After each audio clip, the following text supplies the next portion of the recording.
cryptocurrency has become a global phenomenon in recent years, but there's still very much to learn about it.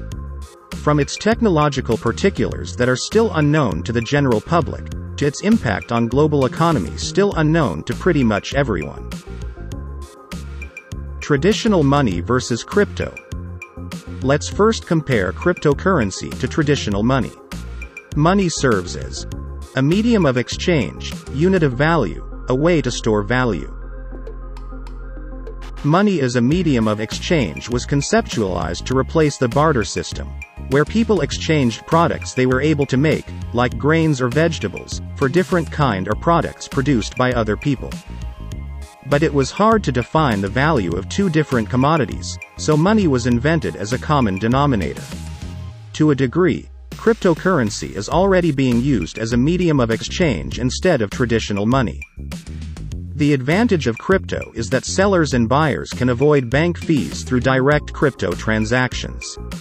On the other hand, companies cannot be forced to accept crypto, as is the case with official state tenders like dollars. Also, cryptocurrencies can easily be exploited for illegal transactions, terrorism or money laundering.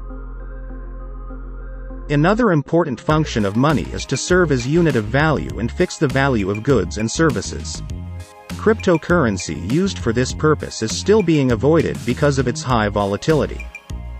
For example, if you sell a product for a certain amount of crypto, and the value of the currency drops substantially the next day, you end up losing a lot of value. For money to function as it is intended, it needs to have a relatively stable value that doesn't fluctuate to extremes. This might change if more people start using crypto, as now it is used by a relatively small part of the population, and small changes by a few individuals can cause large ups and downs. Money can be used to store value too. You can save money and use it in the future. While the aforementioned fluctuations make crypto unreliable for storing value, many people invest in it exactly because of them, hoping that potential price skyrocketing will make them rich in the future. As a matter of fact, most people invest in crypto for this reason, which, for now, makes crypto use more similar to stock trading or gambling. Another perceived advantage of cryptocurrencies is that they aren't tied to any particular state or bank, and as such they cannot be controlled by governments, or depend on political changes. But, since crypto's underlying infrastructure lies in the physical world, cryptocurrencies are not completely independent. For example, much of the Bitcoin-related computer infrastructure is in China, and it can fall, and already is, under the influence of the Chinese government's measures. And if that infrastructure moves to other countries, as it seems to be happening, those countries' governments will almost certainly try to impose their own regulations too. Stablecoin, a special kind of crypto.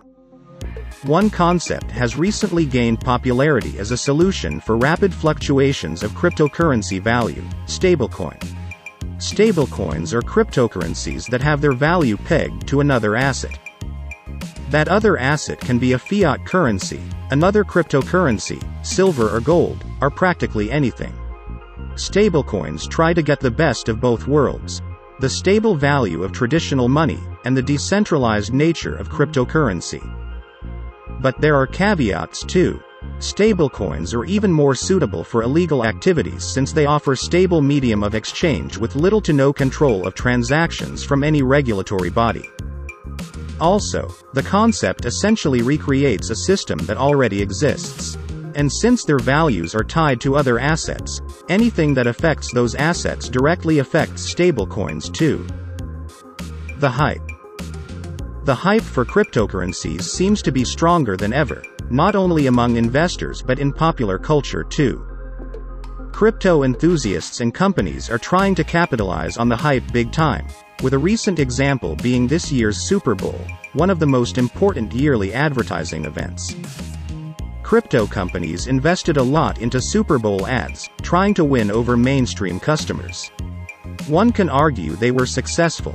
The Coinbase commercial led to a record high number of visitors on the company's website. But the ads fell short of explaining the concept of crypto to the public, or even promoting more practical uses of crypto. They just focused on the most basic, and the most hazardous and addictive, aspects of crypto investing. The ads were basically promoting the idea of cryptocurrency in general, which led to some commentators calling them out for simply trying to exploit people's FOMO, fear of missing out on a certain trend. This is in line with previous accusations that crypto is just another big pyramid scheme.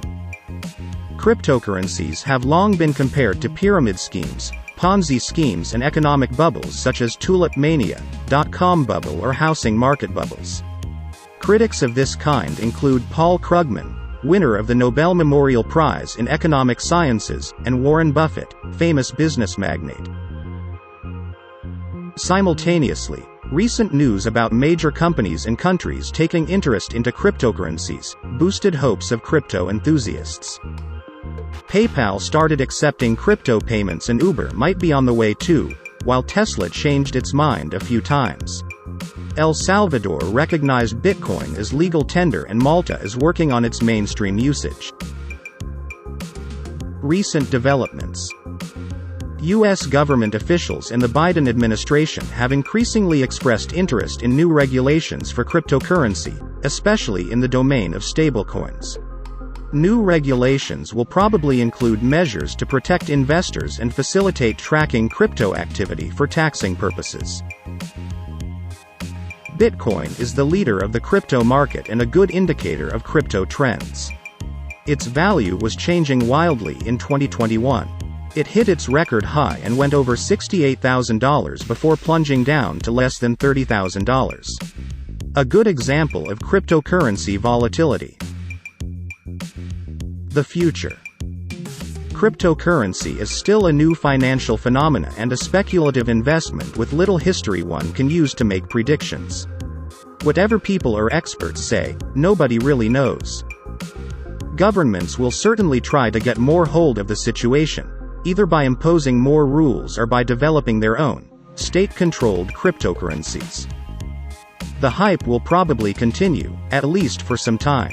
One possible outcome is a big crash of the whole market, which will make a great number of people lose their investments. Another one, less grim, is a slow adoption of cryptocurrencies as mainstream media of exchange and stabilization of their values. In either case, it seems that sooner or later this trend of wild investing and overnight growth must come to a halt. If cryptocurrency is really something more than a transient phenomena, its proponents need to offer more than just get-rich-quick schemes. Decentralization and freedom from control stories sound good in theory, but will the crypto world be proof against imminent regulatory attempts from states and central banks, and at the same time avoid becoming a haven for criminal and terrorist transactions? For now, it's important to note that investment experts recommend keeping cryptocurrency investments to less than 5% of one's total portfolio, and to never invest anything one's not okay with losing. To quote Frederick Staniel, a CFP with Lifewater Wealth Management, "If you were to wake one morning to find that crypto has been banned by the developed nations and it became worthless, would you be okay?" So, keep those investments small and never put them above any other important financial goals like long-term saving or paying off debts. Don't forget to like, comment and subscribe for more facts.